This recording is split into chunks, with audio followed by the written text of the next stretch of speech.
Perfect. So last time हमने basic React की app scaffolding की थी, यानी बेसिक रिएक्ट की ऐप को डेवलप करना स्टार्ट करना सीखा था, और this is what actually we get when we start और when we develop the first React app. ये हमने पहले भी देख लिया था। We have couple of buttons, we have the state management as well, but we are going to delete everything from the page right now, ठीक है, ताकि हम बिल्कुल स्क्रैच से जीरो से करें। सो जब आप रिएक्ट की ऐप बनाते हो बेसिक तो लेफ्ट साइड पे आपको इस तरह का एक फोल्डर स्ट्रक्चर मिलता है। आपको बाकी फोल्डर स्ट्रक्चर भी नहीं देखना फिलहाल के लिए, सिर्फ सोर्स के अंदर जाएं। सोर्स के अंदर 3-4 फाइल्स हैं जिनके बारे में आपको पता होना चाहिए। पहली उनमें यह है कि app.jsx है और main.jsx है। ये दोनों प्राइमरी और मोस्ट इंपॉर्टेंट फाइल्स हैं, main.jsx और app.jsx। इसके अलावा ये दो app.css फाइल है, इसमें कुछ भी नहीं है, सिर्फ css के बेसिक स्टाइल्स है, ठीक है। यानी ये जो आपको सामने पेज नजर आ रहा है ना, कि ये लोगो सेंटर में आ रहे हैं, ये लोगो घूम रहा है, ये हेडिंग में है, और ये जो डेकोरेशन हुई है, ये CSS की स्टाइलिंग दो जगहों पे है, एक app.css में और एक index.css में। तो ये तो इंपॉर्टेंट फाइल नहीं है, क्योंकि आपको पहले से पता है कि CSS क्या होती है CSS स्टाइलिंग से। But let me delete it, everything from index.css, everything from app.css। ये सारा कुछ मैंने डिलीट कर दिया, तो आप देख लें वो सारी स्टाइलिंग खत्म होगी। फाइल भी डिलीट कर सकते हैं, ठीक है, लेकिन अभी मैं फाइल इसलिए डिलीट नहीं कर रहा कि ये कहीं और इंपोर्ट हुई हुई है, कहीं और यूज हो रही है, तो एरर देगा खामखा में। तो मैंने कहा जी nothing is it in these two files, तो इन फाइल्स के बारे में परेशान होने की जरूरत नहीं है। तो पीछे रह गई कौन सी दो फाइल्स, main.jsx और app.jsx, ठीक। आपने शायद ये पहली दफा JSX की एक्सटेंशन सुनी होगी। JS की एक्सटेंशन सुनी है फाइल की, कि जावास्क्रिप्ट की फाइल की एक्सटेंशन क्या होती है, JS। CSS कौन सी फाइल की एक्सटेंशन होती है, जो स्टाइलिंग की फाइल होती है CSS की। HTML कौन सी फाइल की एक्सटेंशन होती है, जो वेब पेज होता है, ठीक है। But JSX is the first time that you are actually talking about, that you are first time actually going to hear about. तो मैंने जो कहा है कि सबसे इंपॉर्टेंट दो फाइल जिन पे हमने काम करना है आज के लिए, वो है main.jsx और app.jsx, ठीक। सो main.jsx सबसे रूट फाइल है, जहां से सब कुछ किक इन होता है। यानी जब भी हम रिएक्ट का प्रोजेक्ट रन करते हैं, तो सबसे पहला स्टार्टिंग पॉइंट जहां से एग्जीक्यूशन स्टार्ट होती है, वो कौन सा है, main.jsx। और main.jsx किसको कॉल कर रहा होता है, app.jsx। तो मैं फिलहाल रूट फाइल को स्किप कर रहा हूं फॉर द टाइम बीइंग, और स्टार्ट कहां से कर रहा हूं, app.jsx से। उसकी भी एक रीजन है, जब app.jsx आप समझ जाएंगे तो फिर आपको समझाऊंगा कि main.jsx क्या भला है। सो जितना कुछ भी आपको यहाँ सामने नजर आ रहा है ना, इस पे वीट रिएक्ट और ये बटन शटन सारा कुछ, तो ये बेसिकली आपको नजर आ रहा होता है app.jsx, that is important file. तो app.jsx के अंदर आके यहां से आप ये पूरी की पूरी डिव को उठा के उड़ा दें, और यहाँ पे सिंपली एक h1 का टैग लिख दें। मेक श्योर कि आप, मतलब ऑब्वियसली आप सबको h1 पता है, HTML है। सो अब मैं वापस आऊंगा तो मुझे स्ट्रेट अवे सिर्फ क्या मिला, लिखा हुआ मिलेगा, hello with no styling, nothing, no CSS, nothing else. This is our starting point. यहाँ तक तो मेरे ख्याल में कोई मसला नहीं है, कल तक हम कर चुके हैं, ठीक है। सो मैंने पहले या दूसरे दिन आपको रिएक्ट स्टार्ट करवा के, ये मैं अननेसेसरी इंपोर्ट्स को डिलीट कर रहा हूँ, जो चीजें मुझे नहीं चाहिए वो मैं डिलीट कर रहा हूँ। ये app.css इंपोर्ट हुई हुई है, ठीक है, इसलिए मैंने फाइल डिलीट नहीं की थी, वरना यहाँ एरर देता। अब आप डिलीट कर सकते हैं यहाँ से, इंपोर्ट अगर उड़ा दें और फिर जाके उसे डिलीट कर दें, लेकिन चूंकि हमने CSS के स्टाइल्स करने हैं और हम इसी को यूज करेंगे, तो why actually to delete it. मैं जब वापस गया था जावास्क्रिप्ट के बेसिक कॉन्सेप्ट पढ़ाने लास्ट वीक में, तो आपको कहा था कि एक तो मैंने आपको कहा था कि मैंने पढ़ाया कि फंक्शंस क्या होते हैं, ठीक, फंक्शन लिखने का तरीका क्या होता है। और दूसरा मैंने कहा था कि ES6 में फंक्शन को एक्सपोर्ट भी कर सकते हैं एक फाइल से, और दूसरी फाइल में जाके फंक्शन को इंपोर्ट भी कर सकते हैं, ठीक है। अब मुझे सिर्फ आप देखकर ये बताएं कि ये क्या चीज है, इतनी जो सेलेक्ट की हुई चीज है, इसको क्या बोलेंगे आप, इसको हम बोलेंगे फंक्शन, ठीक है। मैंने एक कन्वेंशन बताई थी, और अगर नहीं बताई भूल गया हूं तो अभी सुन लें, कि जितने भी प्रोग्रामिंग लैंग्वेजेस हैं, जितनी भी प्रोग्रामिंग लैंग्वेजेस हैं, उन तमाम प्रोग्रामिंग लैंग्वेजेस में फंक्शन का नाम, यानी फंक्शन के नाम लिखने की जो कन्वेंशन है, वो ये है कि function name should start with the lower case letter. Function name should start with the lower case letter. ये आप जावा पढ़ लें, आप पाइथन पढ़ लें, आप सी पढ़ लें, आप C++ पढ़ लें, आप जावास्क्रिप्ट पढ़ लें, आप टाइपस्क्रिप्ट पढ़ लें, आप रूबी ऑन रेल्स, कोई भी लैंग्वेज पढ़ लें, फंक्शन जब डिफाइन होगा तो फंक्शन की कन्वेंशन क्या है कि it should start with the, तो ये फंक्शन लोअर केस से स्टार्ट हो रहा है, नहीं, अपर केस से स्टार्ट हो रहा है। इसका मतलब है कि जब भी कोई फंक्शन कैपिटल लेटर से स्टार्ट हो तो वो नॉर्मल फंक्शन नहीं है, वो एक special kind of a function है, ठीक है। अब special kind of a function क्या है, वो मैं बताता हूं, लेकिन बाकी का सारा सिंटैक्स बिल्कुल वैसे ही है जैसे फंक्शन लिखा जाता है। फंक्शन का कीवर्ड है और फिर फंक्शन का नेम है app, round brackets and then curly brackets और देन इट। अब अगर मैं इसके अंदर यहां पे लिख दूं रिटर्न, तो अभी तक के लिए भी आपने बताया, आपको पता है कि जावास्क्रिप्ट में we can write a function that can return a value, we can write a function that can return a value. अब ये स्पेशल फंक्शन क्यों है और ये कैपिटल लेटर से क्यों स्टार्ट हुआ हुआ है, इसकी रीजन ये है कि जब भी कोई फंक्शन HTML रिटर्न करे, जब भी कोई फंक्शन HTML रिटर्न करे, मिसाल के तौर पे मैं यहां पे सिर्फ ये लिख देता हूं H1 और मैं इसके अंदर लिख देता हूं हेलो, तो अब ये जो ऐप का फंक्शन है ये क्या रिटर्न कर रहा है, HTML रिटर्न कर रहा है। ठीक, अच्छा, आप में से बहुत सारे लोगों को अगर HTML आती है तो आपको ये पता है कि अगर मैं HTML का कोई रूल भूल जाऊं, HTML में कोई छोटी मोटी गलती कर दूं, तो HTML उसे बर्दाश्त कर लेता है, मतलब वो माइंड नहीं करता, वो एरर नहीं देता। HTML शरीफ आदमी है, ठीक है। लेकिन रिएक्ट जेएस में किसी फंक्शन के अंदर जब आप HTML लिखेंगे तो कुछ रूल्स हैं जो आपको स्ट्रिक्टली फॉलो करने पड़ेंगे, कुछ रूल्स हैं जो आपको स्ट्रिक्टली फॉलो करने पड़ेंगे। मिसाल के तौर पे अगर मैं H1 का क्लोजिंग टैग स्लैश देना भूल गया या जान के नहीं लिखी, तो इसने मुझे स्ट्रेट अवे क्या कह दिया, एरर कह दिया। ठीक है, JSX has no corresponding closing tag, कि यार ये जो H1 है इसका कॉरेस्पॉन्डिंग क्लोजिंग टैग मुझे नहीं मिल रहा, तो लिहाजा मेरे लिए एरर है, मैं इसको एग्जीक्यूट नहीं करूंगा। दो चीजें यहां से नोट करनी है। पहली बात यह है कि ऐसा कोई भी फंक्शन जो कैपिटल से स्टार्ट होगा, जो कैपिटलाइज्ड होगा, वो नॉर्मल फंक्शन नहीं होगा।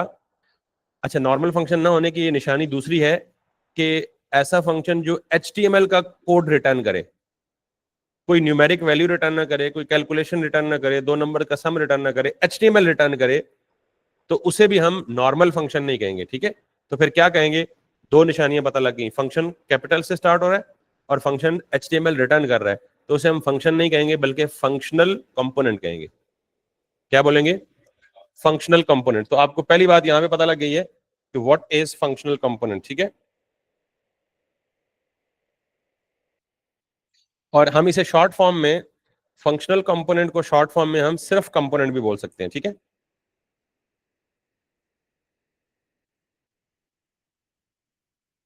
यहां तक क्लियर है।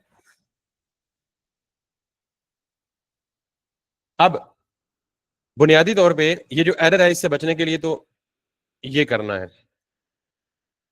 ये कुछ रूल्स याद रखने हैं जो आपने फंक्शनल कंपोनेंट्स के लिए जो हमने इंपोज करने हैं। नंबर एक, जितने भी आप टैग्स इस्तेमाल करेंगे, all tags must have corresponding closing tags. आपने देख लिया कि अगर कॉरेस्पॉन्डिंग क्लोजिंग टैग नहीं देंगे तो ये एरर देगा। तो पहला रूल क्या है, all tags must have corresponding closing tag. आपको यह भी पता है कि जब हम HTML में इमेज लगाते हैं तो HTML में इमेज क्लोजिंग नहीं होता, गॉट इट। लेकिन यहां मैंने क्लोजिंग टैग रिमूव कर दिया तो उसने कहा जी भाईजान ये तो मस्ती है, मैं तो इसको बर्दाश्त नहीं कर सकता, लिहाजा मुझे यहां मस्ट है कि क्या देना पड़ेगा, closing tag. Closing tag self closing यानी उसी टैग के अंदर क्लोजिंग कर दें या सेपरेट टैग बना दें। ठीक है, आपको यह भी पता है कि HTML में एक हॉरिजेंटल लाइन लगाने के लिए या लाइन ब्रेक के लिए एक BR का टैग होता है। अब BR का टैग ये HTML में वैलिड है, लेकिन जावास्क्रिप्ट में या इनफैक्ट स्पेशली यहां पे फंक्शनल कंपोनेंट के अंदर BR को भी आपने यूं लिखना है। तो ये वही चीज है, all tags must have corresponding closing tag. ये रूल नंबर 1 है। रूल नंबर 2 ये है कि अगर आपको यहां पे दो टैग्स लिखने हैं, मिसाल के तौर पे मुझे लिखना है एक H1 और दूसरा लिखना है P, तो ये स्ट्रेट अवे एरर दे रहा है कि किसी भी फंक्शनल कंपोनेंट के अंदर आप एक से ज्यादा एलिमेंट रिटर्न नहीं करवा सकते। मैं कितने एलिमेंट रिटर्न करवा रहा हूं, दो, H1 और P। तो इसका हल क्या है, यहां पे पहले दूसरा रूल लिख लें, we can not return more than one element, ये भी स्ट्रिक्ट रूल है। तो अगर आपको लाजमी करवाने हैं तो आप क्या कर लें, इन दोनों को किसी और पेरेंट में रैप कर लें। जैसे एक डिव लिखें और इस डिव के अंदर ये लिखें। यानी अगर आपको एक से ज्यादा टैग्स रिटर्न करवाने हैं तो आप उनको क्या कर लें, एक पेरेंट में रैप कर लें। और अब अल्टीमेटली रिटर्न क्या हो रहा है, एक ही एलिमेंट हो रहा है ना, which is div. Got it. तो आप सिर्फ एक ही एलिमेंट रिटर्न करवा सकते हैं। मल्टीपल एलिमेंट रिटर्न करवा रहे हैं तो उसको एक पेरेंट दे दें। अगर आप पेरेंट नहीं देना चाहते डिव, क्योंकि डिव्स बहुत ज्यादा हो सकती हैं या एक्स्ट्रा हो सकती हैं जो आपको नहीं चाहिए, तो आप ये खाली डिव दे दें। और इस खाली डिव को कहते हैं फ्रेगमेंट टैग। क्या कहते हैं, यानी ये वाली डिव ओपनिंग और क्लोजिंग। तो आप ये कह सकते हैं कि we can not return more than one element if we want, we can use fragment tags. Clear होगी बात। ये जो स्ट्रिक्टनेस है, रूल की स्ट्रिक्टनेस है, ये बेसिकली एक और लैंग्वेज एग्जिस्ट करती है दुनिया में जिसे हम कहते हैं एक्सएमएल। क्या हम बोलते हैं, एक्सएमएल लैंग्वेज का मतलब ये है कि, अच्छा एक्सएमएल पे, एचटीएमएल लैंग्वेज में ना सारे टैग्स बिल्ट इन होते हैं। आपको पैराग्राफ लिखना है तो आप कौन सा टैग यूज करेंगे, पी। आपको हेडिंग लिखनी है तो आप कौन से टैग अलाउ है, सिर्फ H1 से लेके H6 तक। आपको लिस्ट बनानी है तो आप यूएल या एलआई लिख सकते हैं। आपको टेबल बनाना है तो टेबल का टैग बना सकते हैं। यानी एचटीएमएल में जो काम भी करना चाहते हैं उसके लिए पहले से एक टैग बिल्ट इन मौजूद है। आप अपने से खुद से कोई टैग इंट्रोड्यूस नहीं करा सकते। बिल्कुल इसके बरक्स ये इसके साथ एक्सएमएल की एक लैंग्वेज है, वो भी टैग बेस्ड लैंग्वेज है। उसमें भी टैग्स ही होते हैं, लेकिन उसमें फ्लेक्सिबिलिटी होती है कि उसमें आप अपनी मर्जी के टैग लिख सकते हैं। उसमें आप कस्टम टैग, मिसाल के तौर पे एक्सएमएल में अगर मैं चाहूं तो मैं ये वाला टैग लिख सकता हूं, नेम, नेम, और इसके अंदर मैं वैल्यू में लिखूं जी। तो क्या एचटीएमएल में नेम का टैग एग्जिस्ट करता है? आपने कभी पढ़ा हो तो मुझे बताएं, मैंने तो कभी नहीं पढ़ा। Got it. तो इसका मतलब है कि एक्सएमएल एक एचटीएमएल के पैरेलल लैंग्वेज है जो कि टैग बेस्ड लैंग्वेज है, लेकिन उसके टैग्स क्या होते हैं, कस्टम यूजर डिफाइंड टैग हो सकते हैं। Got it. दूसरा एक्सएमएल का रूल ये है कि एक्सएमएल में ये स्ट्रिक्टली इन्फोर्स किया जाता है कि वहां every tag must have a closing corresponding tag. समझ आ गई बात। और उसके बाद अगली चीज ये है कि एक्सएमएल में भी ये है कि आप कोई भी चीज बगैर पेरेंट के नहीं लिख सकते, बगैर पेरेंट टैग के नहीं लिख सकते। तो आप ये कहेंगे सर आपने ये दो रूल बता के डायरेक्ट एक्सएमएल में क्यों घुस गए? तो इसलिए घुसा हूं कि ये जो रूल्स मैं बता रहा हूं ना कि एचटीएमएल में ये एडिशनल रूल्स इन्फोर्स कर दो। तो जब आप ये एडिशनल रूल्स एचटीएमएल के ऊपर इन्फोर्स करेंगे तो वो एचटीएमएल नहीं रहेगी, वो एक्सएमएल बन जाएगी। वो क्या बन जाएगी, एक्सएमएल बन जाएगी। तो कितने रूल हो गए, all tags must have corresponding closing tag, we can not return more than one element. और तीसरा रूल क्या है कि we can have custom tags in in here. तो आज के बाद याद रखिएगा एक बात कि जब भी कोई फंक्शनल कंपोनेंट HTML रिटर्न करेगा तो आप उसे HTML नहीं कहेंगे, आप उसे क्या कहेंगे, XML कहेंगे। बस इतनी बात बतानी थी। और XML क्यों कहेंगे, बिकॉज ये स्ट्रिक्ट HTML है, यानी स्ट्रिक्ट रूल्स को फॉलो करने वाली HTML है, नॉर्मल HTML नहीं है। That is why we call it as XML। ये रूल्स आगे मजीद आएंगे तो मैं उसको बताता रहूंगा, फिलहाल इतने ही हैं, तीन। चौथा पांचवा छठा जब आएगा तो मैं यही लिस्ट करता रहूंगा। ये तीन रूल्स आपने हमेशा ध्यान में रखने हैं। तो अब मुझे बताएं कि इस जितना एरिया मैंने सेलेक्ट किया वहां आपको क्या क्या नजर आ रहा है। एक तो जावास्क्रिप्ट का प्योर फंक्शन नजर आ रहा है। जावास्क्रिप्ट के फंक्शन के अंदर क्या लिखा हुआ नजर आ रहा है, XML नहीं नजर आ रहा है। XML मैंने कहा है कि जब भी कोई फंक्शनल कंपोनेंट कुछ रिटर्न करेगा तो वो क्या रिटर्न करेगा, XML रिटर्न करेगा। तो अगर मैं यहां से ये हटा दूं तो अब ये क्या है, जावास्क्रिप्ट। और अगर ये XML लगा दूं तो ये बीच में क्या है, XML। तो दोनों को मिलाएं तो क्या बनता है, जावास्क्रिप्ट प्लस XML। इसको शॉर्ट में बोलते हैं JSX। इसको क्या बोलते हैं, जावास्क्रिप्ट XML। तो आज के बाद सिर्फ याद रख लें कि इसके पीछे फिलॉसफी ये है, लेकिन जब भी कोई भी फंक्शन जावास्क्रिप्ट की तरह दिखने वाला कैपिटल से स्टार्ट हो तो वो नॉर्मल फंक्शन नहीं है, वो फंक्शनल कंपोनेंट है। जब ये मेक श्योर हो गया कि फंक्शनल कंपोनेंट है तो ये कंफर्म है कि वो रिटर्न क्या करेगा, एक्सएमएल रिटर्न करेगा। और जब कोई भी फंक्शन एक्सएमएल रिटर्न करता है तो उसे हम क्या बोलते हैं, JSX। इसीलिए जब भी हम कोई रिएक्ट की फाइल बनाएंगे तो उस फाइल की एक्सटेंशन क्या देंगे, JSX। JSX क्यों देंगे कि इस फाइल में हमने क्या लिखना है, जावास्क्रिप्ट और XML लिखना है। अच्छा, अब जरा इसमें आगे बताएं मुझे, ये पूरा का पूरा फंक्शन लिखा और उस पूरे के पूरे फंक्शन को मैं क्या कर रहा हूं, यहां पे एक्सपोर्ट कर रहा हूं। और एक्सपोर्ट कितनी तरह का हमने पढ़ा हुआ है, 2 तरह का एक्सपोर्ट पढ़ा हुआ है। कौन कौन सा, नॉर्मल नेम्ड एक्सपोर्ट और डिफॉल्ट एक्सपोर्ट। ये कौन सा एक्सपोर्ट है, इसको जब कहीं इंपोर्ट, ये एक्सपोर्ट क्यों कर रहा हूं कि किसी और जगह इसे यूज करना है। एक्सपोर्ट करने का मतलब क्या है, पाकिस्तान में आपने आम प्रोड्यूस किए और उन्हें एक्सपोर्ट कर दिया अमेरिका, क्यों एक्सपोर्ट कर रहे हैं, वहां जाके कोई यूज करेगा उनको, ऐसे ही है ना, गॉट इट। तो यहां से फंक्शन लिखकर एक्सपोर्ट क्यों कर रहे हैं कि इस फंक्शन को किसी और जगह यूज करना है, ठीक है।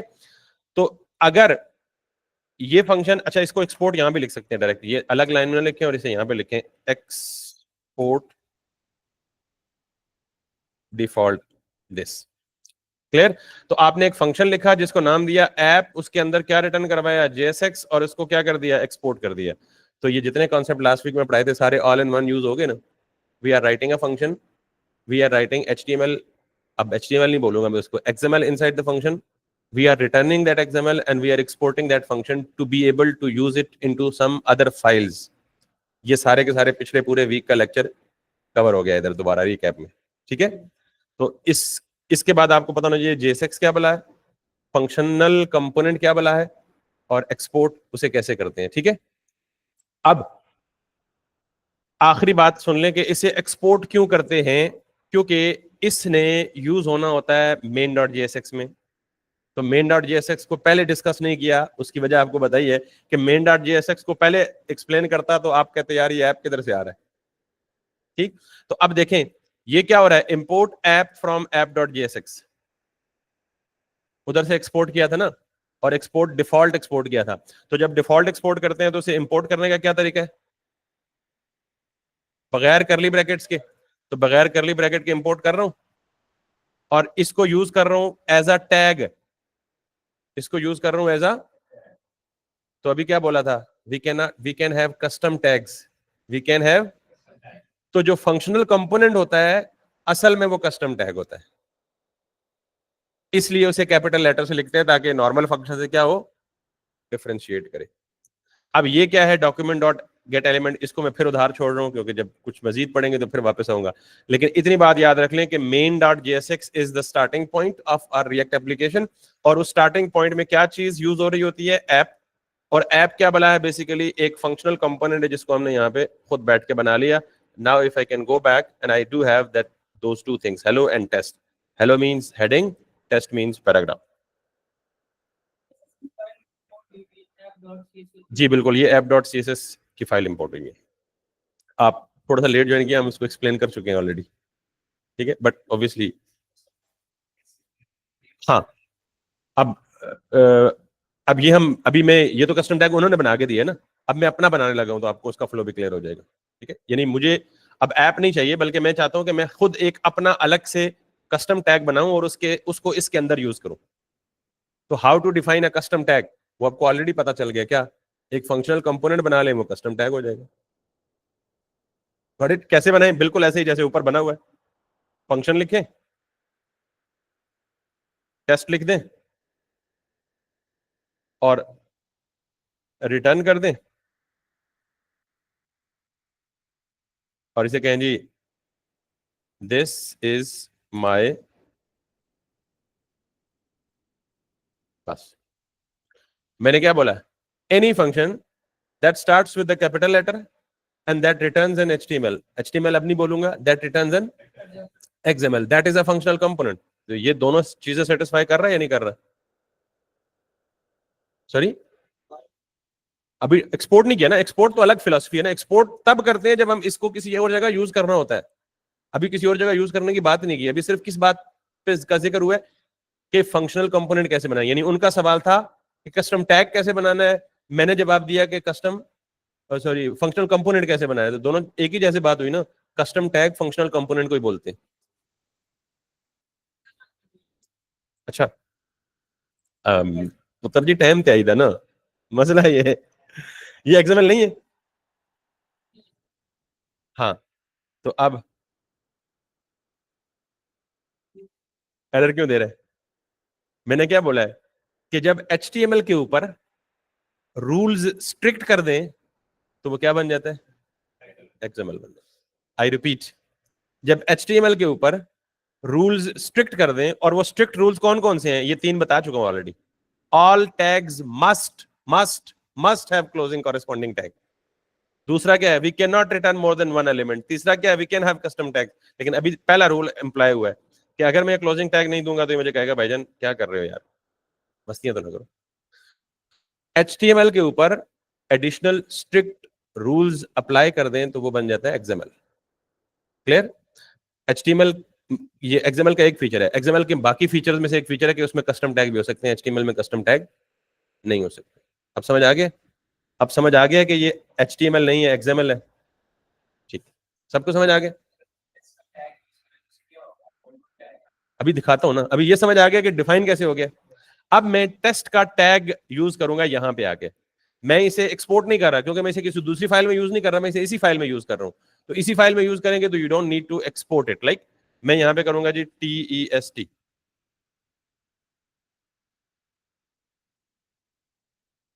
अब आप कह रहे हैं क्या होगा? कुछ भी नहीं होगा भाई, पहले लिखा आएगा हेलो, फिर आएगा टेस्ट, और फिर आएगा दिस इज माई कंपोनेंट। उस तरह भी हो सकता है, इस तरह भी हो सकता है, दोनों सूरतें दोनों सूरतें अवेलेबल है। यस, उसका चाइल्ड होगा, वो फिर इसमें एज अ पैरामीटर रिसीव होगा। ये अगला सवाल है। तो अभी तक जो कॉन्सेप्ट बताया वो क्लियर हो गया ना? इट्स ऑलवेज गुड कि आपका माइंड चलना शुरू हो गया, लेकिन अब एक बंदे का माइंड चलना शुरू हो गया तो मुझे ज्यादा खुशी होगी कि सबका माइंड इस तरह चलना शुरू हो जाए। कुरेदने वाला, क्यूरियोसिटी वाला, यार ये हो जाए तो क्या होगा, ये करूं तो क्या होगा, ये करूंगा तो क्या होगा। That is interesting. ठीक है, so I definitely guide you through each and every step, but फिलहाल हम इसमें कुछ भी पास नहीं कर रहे। तो ये तो अब अगर मैं इसे आउटपुट में जाके देखूंगा तो I would have like hello test और दिस इज माय कंपोनेंट। ये जो दिस इज माय कंपोनेंट है, ये कस्टम टैग के थ्रू रेंडर कराया है मैंने। और ये कस्टम टैग किसका फीचर है? XML का फीचर है। अब साथ मुझे आप ये बताएं कि ये HTML दिख रहा है आपको? हम्म, XML है। क्यों? क्योंकि इसके अंदर ये क्या है? कस्टम टैग है। HTML में कभी टेस्ट नाम का टैग पढ़ा है आपने? अब मैं यासिर नाम का टैग बना लूं यहाँ पे, जो मर्जी मेरी, फंक्शन यासिर और रिटर्न, और इसे लिख दूं मैं मिसाल के तौर पे P या कुछ भी, हेलो। तो इस टैग को, इस फंक्शनल कंपोनेंट को रेंडर कैसे करूंगा? टेस्ट के नीचे आए और ये लिखें और ये लिखें। तो HTML में कभी यासिर नाम का टैग पढ़ा है आपने? Now we can do that because what we are trying to use is XML। अब आपको जस्टिफिकेशन होगी है ना कि हम फंक्शनल कंपोनेंट के अंदर HTML नहीं लिख रहे, हम एक्सटेंडेड HTML लिख रहे हैं। चलें इसको यूं कह ले, HTML क्या है? Hyper text markup language. XML क्या है? Extended markup language. एक्सटेंडेड का मतलब क्या होता है? बेसिक वही चीज है, उसके ऊपर कुछ एक्सटेंशन लग गई है, उसके ऊपर कुछ रूल एडिशनल लग गए हैं, उसको एक्सटेंड कर दिया गया, एनहांस कर दिया गया, XML। तो कस्टम टैग बनाते कैसे हैं और कस्टम टैग्स रेंडर कैसे करते हैं, ये बात क्लियर हो गई है? सबको क्लियर हो गई है? आप शहजादे क्लियर है? आपको भी क्लियर है?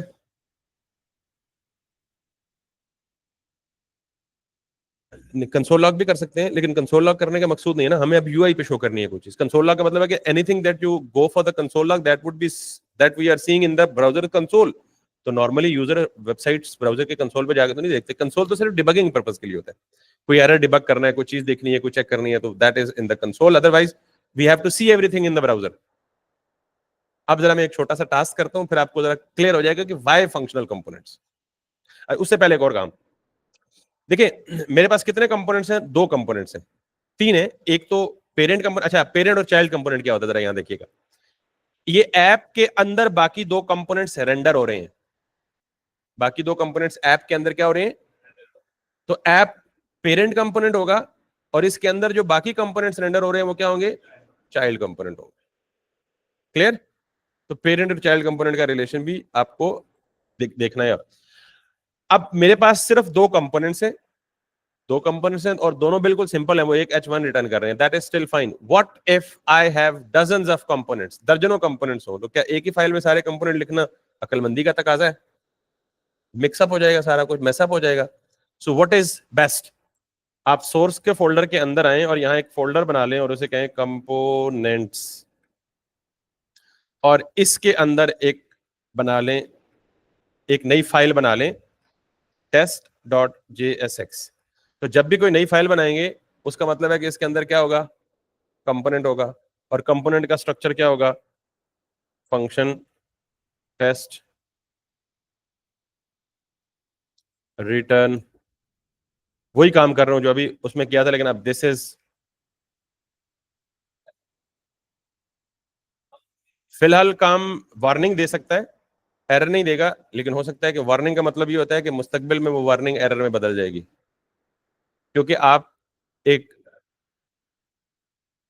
आपके गांव में कोई रिवायत है, कोई खास किस्म का कल्चर है, खासकर अगर कोई पठान भाई हैं तो उनके यहाँ बड़े सख्त स्ट्रिक्ट किस्म के कल्चर होते हैं, और वो सदियों से बाप दादा से वो कल्चर फॉलो होता चला आया। आगे एक पोता जी आए हैं, वो कहते हैं जी मैं नहीं मानता इस कल्चर को, मैं खानदान से बाहर, शहर से, पिंड से जाके शादी करूंगा, ये यूके वलायत से शादी करूंगा जाके, गॉट इट?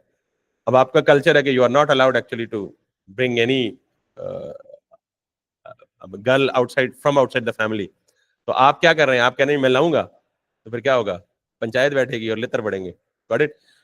तो अगर आप ले भी आए तो गुनाह कोई नहीं है, मना कोई नहीं है, लेकिन आप क्या कर रहे हैं, अपनी रिवायात को तोड़ रहे हैं, अपनी, और रिवायात को तोड़ने का मतलब है आप कन्वेंशन को वायलेट कर रहे हैं। एक कन्वेंशन बनी हुई है ना कि यार हमारे यहाँ इस गांव में रहना है तो यही कन्वेंशन फॉलो करनी पड़ेगी, ये काम है। आप फंक्शन का नाम लोअर केस से भी स्टार्ट कर दें, लेकिन फिर दो चीजें कन्फ्लिक्ट करेंगी। लोअर केस से स्टार्ट करेंगे तो जो नॉर्मल फंक्शन है वो भी लोअर केस वर्ड है, जो कैपिटल है वो भी क्या है, लोअर केस वर्ड है। तो शायद नुकसान तो कोई ना हो, एरर कोई ना हो, लेकिन आप कन्वेंशन को क्या कर रहे हैं, वायलेट कर रहे हैं। इस वायलेशन का नुकसान क्या होगा कि जब आप बड़े स्केल पे कोई प्रोजेक्ट बनाएंगे तो आप खुद ही मिक्स हो जाएंगे, यार ये फंक्शनल कंपोनेंट है, फंक्शन है, कहाँ किस चीज को कैसे कॉल करना है, you would be unable to understand. इसलिए कन्वेंशन को फॉलो करेंगे, सुकून में रहेंगे, चिल मॉल रहेंगे, ठीक है? कन्वेंशन को वायलेट करेंगे तो अभी शायद वार्निंग्स हो, वो वार्निंग्स फ्यूचर में जाके एरर में बदल जाएंगे, ठीक है? तो इसलिए कन्वेंशंस को फॉलो करना बेहतर है। दूसरा, फ्यूचर में आप कहीं स्टक हो जाएंगे या मैं कहीं स्टक हो जाऊंगा तो हम हेल्प लेंगे जाके कहां से, इंटरनेट से। तो इंटरनेट में जितनी भी अवेलेबल हेल्प होगी उसने वही कन्वेंशंस फॉलो की होंगी जो पूरी दुनिया में डेवलपर्स कर रहे हैं। अब एक कन्वेंशन हमारी है, एक कन्वेंशन पूरी कम्युनिटी की है, तो हम अपनी कन्वेंशन को कभी भी इन्फोर्स नहीं कर सकते, we have to follow the convention, this is the plus. Anyway, अब मैंने कहा जी कि ये मैसअप हो रहा है कि मैं एक ही फाइल में फंक्शनल कंपोनेंट लिखूं और उसी में जाके उसको टैग यूज कर लूं। तो मैं कैसे करता हूं कि फंक्शनल कंपोनेंट्स अलग फाइल में लिख लेता हूं और उस अलग फाइल में लिख कर इसे क्या कर देता हूं, यहां से एक्सपोर्ट डिफॉल्ट, और ये एक्सपोर्ट डिफॉल्ट को मैं इधर आके यूज कर लेता हूं, ठीक है? तो यहां पे मैं क्या यूज करूंगा, इंपोर्ट टेस्ट फ्रॉम, डॉट का मतलब है करंट फोल्डर में जाओ, कंपोनेंट्स का एक फोल्डर है उसके अंदर टेस्ट पड़ा हुआ है, और फिर उस टेस्ट को यहां आके रेंडर कर लो, दैट्स इट। तो इस तरह क्या होगा, सफाई हो जाएगी। हर कंपोनेंट के लिए एक अलग फाइल, हर कंपोनेंट के लिए एक अलग फाइल बनाएं और उस फाइल को एक्सपोर्ट करें, दूसरी जगह जाके उसे इंपोर्ट करें और उसे यूज कर लें।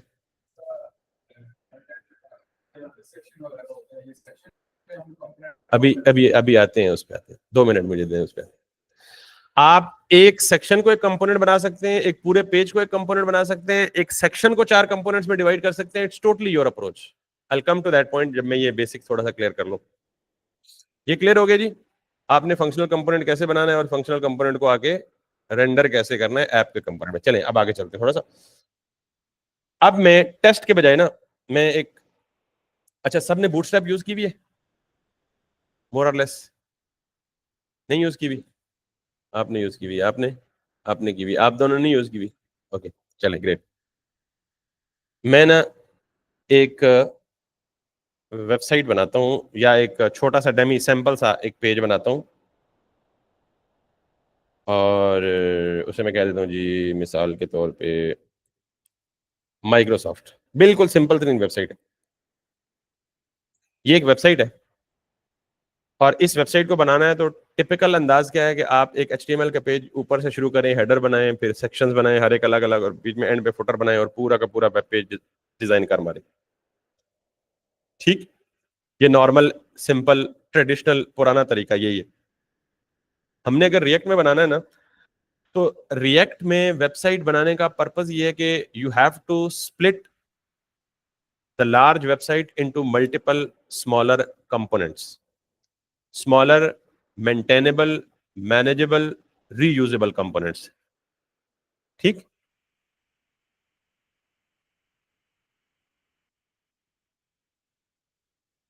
आपने कभी वो पोर्टेबल छतों वाले वो देखे हैं जो छतें बनाते हैं पोर्टेबल, कि आप चार दीवारी बनाएं और छत बनी बनाई लें उसके ऊपर आके रखें? देखिए ना, नहीं अभी भी बहुत ज्यादा यूज होते हैं। अब दो अप्रोचेज हैं, एक मैंने मकान बनाना है बिलफर्ज और मैं मिस्त्री को लाऊं और मकान ऊपर से नीचे तक सारा मकान बनवा के पक्का करके पुख्ता करके फिक्स करके वहीं छोड़ दूं, सारी जिंदगी वो मकान वहां से हिलेगा भी नहीं, हिल भी नहीं सकेगा।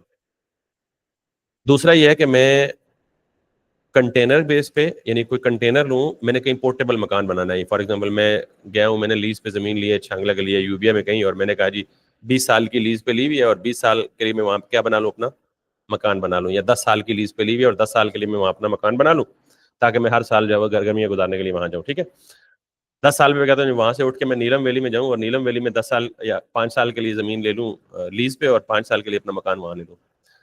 तो बुनियादी तौर पे 10 साल के लिए मैं कभी भी करोड़ों रुपए खर्च नहीं करूंगा। मैं क्या करूंगा, एक पोर्टेबल कंटेनर बेस्ड मकान बनाऊंगा, जिसके बारे में मुझे पता होगा कि फ्यूचर में अगर मुझे यहाँ से उठा के कहीं और शिफ्ट करना पड़े तो I can actually move it along, move it around.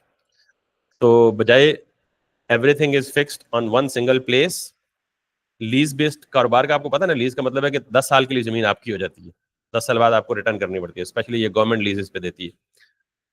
तो बजाय इसके कि मैं एक पक्का मकान बना लूँ सारी जिंदगी के लिए, 10 साल बाद बिके नहीं बिके, जब मेरी लीज पीरियड खत्म हो, तो मैं एक ऐसा मकान बना लूँ, 10 साल बाद उसे उठा के किसी दूसरी वैली में ले जाऊँ, 10 साल बाद उसे उठा के किसी तीसरी जगह पे ले जाऊँ, 10 साल बाद उसे उठा के किसी चौथी जगह पे ले जाऊँ।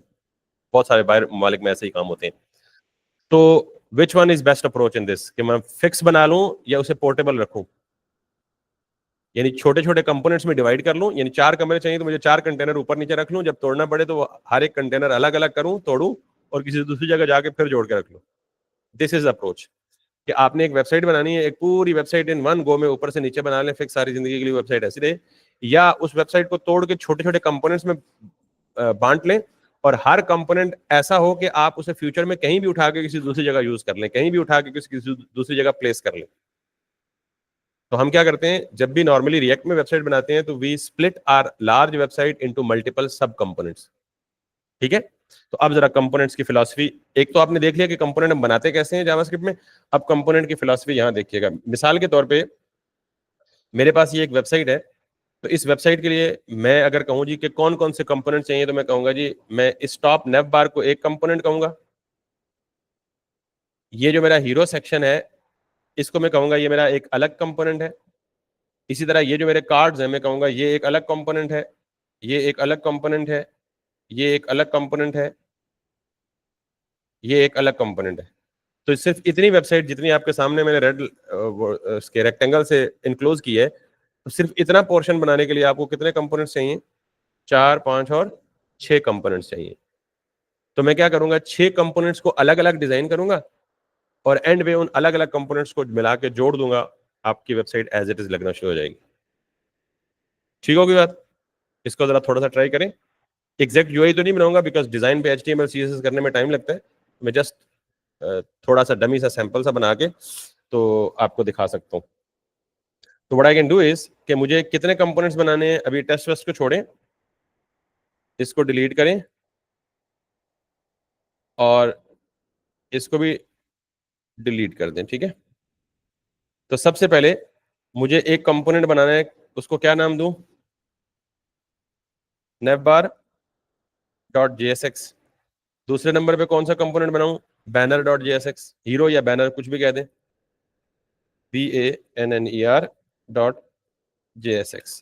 तीसरे नंबर पे कौन सा कंपोनेंट बनाऊं, इस पूरे को एक कार्ड कह लें। ठीक है, और इसको हम कह देता हूँ जी कि यहाँ पे तीसरे एक और फाइल बनाए, उसे कहें जी किसी ARD card.jsx। अब कितने कार्ड हैं, 1 2 3 4, तो 4 कार्ड अलग अलग बनाने की जरूरत नहीं है।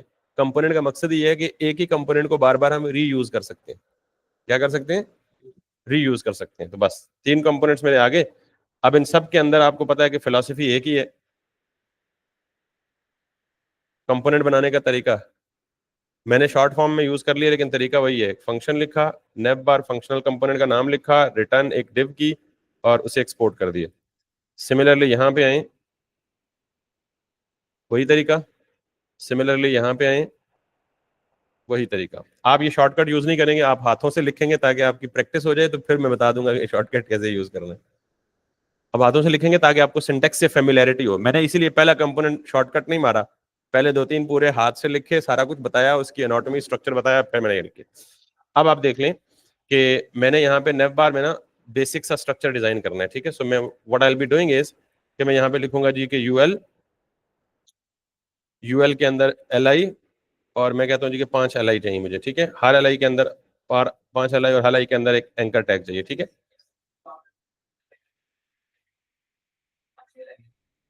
हाँ, वो नहीं, HTML नहीं में काम नहीं कर रहा है, जावास्क्रिप्ट में काम नहीं कर रहा। आप किसको, जावास्क्रिप्ट की लाइंस को रिपीट करना चाहते थे? नहीं, जावास्क्रिप्ट में ये नहीं होगा, ये सिर्फ HTML में। हाँ, सिर्फ HTML। जावास्क्रिप्ट में अगर होगा भी तो उसकी कोई अलग से एक्सटेंशन होगी। बेसिकली ये होता क्यों है, इसके पीछे एमिट एक्सटेंशन है। VS कोड में एमिट की एक्सटेंशन बाय डिफॉल्ट मौजूद होती है, इसकी वजह से ऑटो कंप्लीशन होती है। जावास्क्रिप्ट की ऐसी कोई एक्सटेंशन है नहीं है, उसके लिए आप को पायलट या इस तरह की कोई ऑटो एक्सटेंशन ले लेंगे तब हो जाएगा। अच्छा, अब मैं यहाँ पे लेट सपोज लिखता हूँ जी कि पहला है मेरा होम, दूसरा है मेरा अबाउट, कोई भी मेन्यू की जैसे ऑप्शंस होते हैं, तीसरा है मेरा सर्विसेज, चौथा है मेरा कॉन्टैक्ट। मैं अगेन HTML एक्सप्लेन नहीं कर रहा, आई बिलीव कि आपको बेसिक थोड़ी बहुत आती है, और मैं वैसे बताया भी था कि आपने इसको थोड़ा सा पुख्ता करना है। और रीचेस कुछ भी, ये मेरा एक मेन्यू या एक हो गया। ये मेरी दूसरी साइड पे, राइट साइड पे वाला वो मेन्यू हो गया। इस पे 2 ऑप्शन रखते हैं, सम लिंक, कोई भी मेरे जहन में भी टेक्स्ट नहीं आ रहा, तो इसको भी हम कह देते हैं जी लिंक 1, ठीक है। इसके इसको हम कह देते हैं जी कि क्लास, और इसको हम कह देते हैं मिसाल के तौर पे नेव रैपर। और मैं यहाँ जाके इसे app.css या index.css में स्टाइल कर देता हूँ। मुझे स्टाइल क्या चाहिए इसका, बेसिकली डिस्प्ले फ्लेक्स चाहिए, क्योंकि मुझे आमने सामने लाने हैं दोनों यूएल्स। और उसके बाद इसके अंदर मुझे चाहिए जो यूएल है उसको चाहिए लिस्ट स्टाइल टाइप नन चाहिए। और उसके बाद मुझे चाहिए, इसको डिस्प्ले फ्लेक्स चाहिए, और इसको मुझे चाहिए जस्टिफाई कंटेंट स्पेस बिटवीन, इसको भी मुझे चाहिए डिस्प्ले फ्लेक्स। और आई थिंक दैट्स गुड। और चलें अभी देख लेते हैं आउटपुट पे। अब देखें, मैंने नेव बार बनाया, अब आउटपुट में मेरे कुछ भी नहीं आएगा, बल्कि एक एरर आएगा। और एरर क्या आया, वो कह रहा है जी कि app.jsx does the file exist. तो इसका मतलब ये है कि मैंने app.jsx के अंदर कुछ भी नहीं लिखा हुआ, खाली मूली है, ठीक है। तो मुझे क्या करना है, कितने कंपोनेंट बनाए हैं, नेव बार का, बैनर का और कार्ड का। तो इसको यूज कहाँ पे करना है, ऐप के अंदर। जितने भी आप कंपोनेंट बनाएंगे आपके लिए मस्ट है कि आपने उन्हें रेंडर कहाँ पे करना है, आके ऐप के अंदर रेंडर करना है, ठीक है। So what I will do is कि ये फाइल तो अब मैंने डिलीट कर दी थी, एग्जिस्ट ही नहीं कर रही। तो अब मैं यहाँ पे जाऊंगा और मैं कहूंगा जी कि import what, naive bar from, कहाँ से, कंपोनेंट से, और उसको जाके यहाँ पे यूज करें नेव बार दिस। तो मैंने तीनों कंपोनेंट में से कौन सा कंपोनेंट यूज किया, सिर्फ एक, पहला नेव बार। और अब मैं आऊंगा तो कैन यू सी दिस, ये लेफ्ट साइड पे सारे लिंक और ये राइट साइड पे 2 लिंक्स, ठीक। थोड़ा सा मजीद डेकोरेशन करनी है तो कर लें, otherwise that is fine too. नहीं, इसकी 3 4 अप्रोचेज हैं, हम हर एक कंपोनेंट की अलग CSS भी लिख सकते हैं। अभी हमने मॉड्यूल CSS के बारे में नहीं पढ़ा, तो फिलहाल हम इसलिए सारी एक ही जगह लिख रहे हैं। But yes, we do have many approaches of the similar thing. तो मैं इसे कह देता हूँ जी कि margin that is going to be 6 pixels from all sides, that looks now good.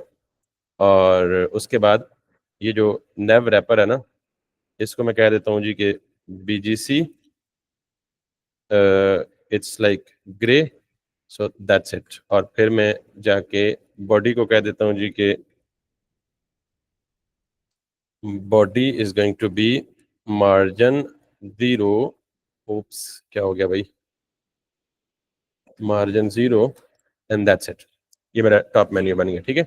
और अगर आप इसको कहें कि UL की पैडिंग भी खत्म कर दें, तो लेफ्ट साइड पे जो एक्स्ट्रा स्पेस है वो भी 0 हो जाएगी, ठीक है। That is it. फिर आप इसे कहें जी कि बल्कि आप ये कहें, बल्कि कुछ ना कहें, ठीक है, सब कुछ ठीक है। तो ये मेरा मेन्यू बन गया। असल में मेन्यू नहीं बनाना था, असल में मुझे एक कंपोनेंट बना के उसे रियल टाइम पे वेब पेज पे रेंडर करना था कि व्हाट इज कंपोनेंट। तो अगर हम यहाँ वेबसाइट पे जाएं, तो मैंने क्या कहा था, कितने कंपोनेंट बनाने हैं। एक कंपोनेंट जिसमें क्या होगा, सिर्फ टॉप पे नेव बार। दूसरा कंपोनेंट जिसमें क्या होगा, बैनर होगा। तो अब बैनर पे आ जाए। तो how would we be able to do that. Banner पे आके इस बैनर पे आपने क्या लगाना है, एक इमेज लगाना है। अब इमेज कहाँ से लाएं, तो जब भी आपने HTML में इमेज लगाना होता है, तो आपको मेक श्योर करना, तो वो इमेज तो पहले आपके पास हो जो आपने यूज करना है। तो रिएक्ट में वो इमेज आप कहाँ रखेंगे, या पब्लिक के फोल्डर में रखेंगे, या आप रखेंगे डायरेक्ट कहाँ पे, एसेट्स के फोल्डर के अंदर रखेंगे, ठीक। यानी सोर्स के फोल्डर के अंदर एसेट्स का फोल्डर है, तो इस एसेट्स के फोल्डर के अंदर क्या हम रखते हैं, जो हमने अपनी रिएक्ट की एप्लीकेशन में इमेजेस लगाने होते हैं। तो या हम पब्लिक के फोल्डर में रख सकते हैं, या हम एसेट्स के फोल्डर में। तो पहले मुझे कोई इमेज चाहिए, मैं जाके वो इमेज डाउनलोड कर लूँ। तो मैं कहूँगा जी YANDEX, Yandex. Yandex is a famous website जहाँ पे आपको बहुत सारे फ्री इमेजेस मिल सकते हैं। सो मैं यहाँ पे लिखूंगा जी, फॉर एग्जांपल टेक्नोलॉजी से रिलेटेड मुझे इमेज लगाना है, और मैं इसका साइज दे दूंगा, चूंकि फुल स्क्रीन इमेज लगाना है तो उसका साइज होना चाहिए 1920, 600, हाइट कोई भी हो सकती है 1920, उसकी विड्थ होनी चाहिए। सो लेट्स गो अहेड, कर दे भाई, मेहरबानी कर दे।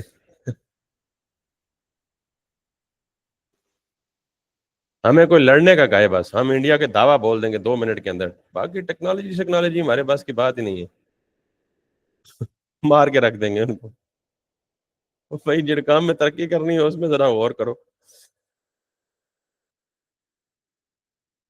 एक इंटरनेट नहीं मिल रहा पाकिस्तानी बेचारों को। 100 MB का पैकेज लगा हुआ है। वुड यू बिलीव, ये 100 MB की परफॉर्मेंस है। और जिनसे लगाया हुआ है PTCL, उनके उनके बगल में हम बैठे हुए हैं। मतलब ये नहीं कि कोई फासला है बहुत ज्यादा, हम गिलगित बिल्तिस्तान में 100 MB यूज कर रहे हैं। क्या कहें इनको। चले जी, सॉरी। सो मैं इसे कहता हूँ BANNER, बैनर। और इसको मैं यहाँ से कट करता हूँ, और कट करके कहाँ लेके जाता हूँ, जहाँ पे मेरा प्रोजेक्ट सेव है, यासिर मन 16 ऐप सोर्स एसेट्स, यहाँ के यूज। क्लियर। अब आप वापस यहाँ पे जाएं, और यहाँ पे जाके इस इमेज को इंपोर्ट करें, PORT, import BANNER, banner from this this this assets, और क्या है, BANNER dot JPG, so like this. Source भी दे सकते हैं, बट अभी के लिए सोर्स काम नहीं करेगा। जब हम पब्लिक में रखते हैं तो डायरेक्ट उसके सोर्स में जाके उसका पाथ दे सकते हैं, ठीक है। I'll tell you, अभी जस्ट मैं कंपोनेंट पे फोकस कर रहा हूँ, but let me see if it works और नॉट।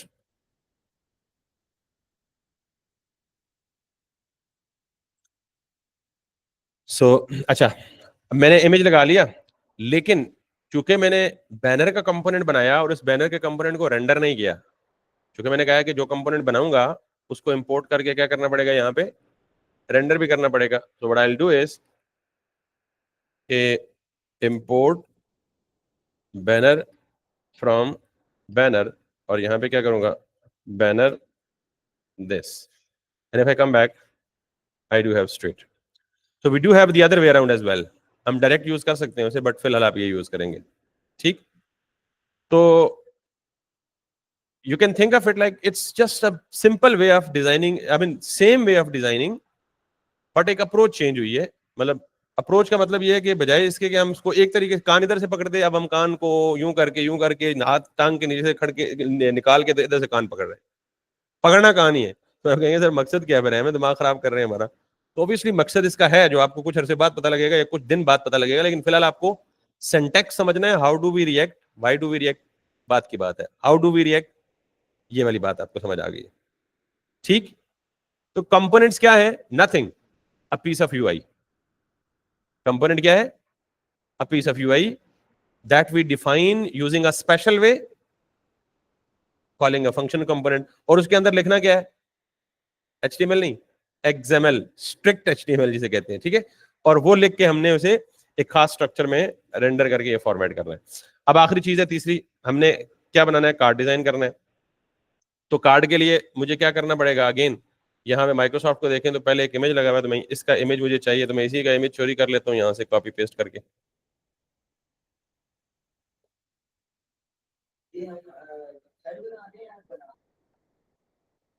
ऐप और वेबसाइट में क्या फर्क होता है?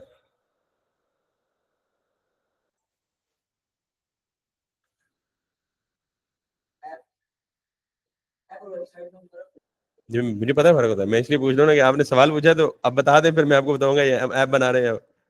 बेसिकली हम दोनों बना रहे हैं। A website can be a web app और website can only be a website, ठीक।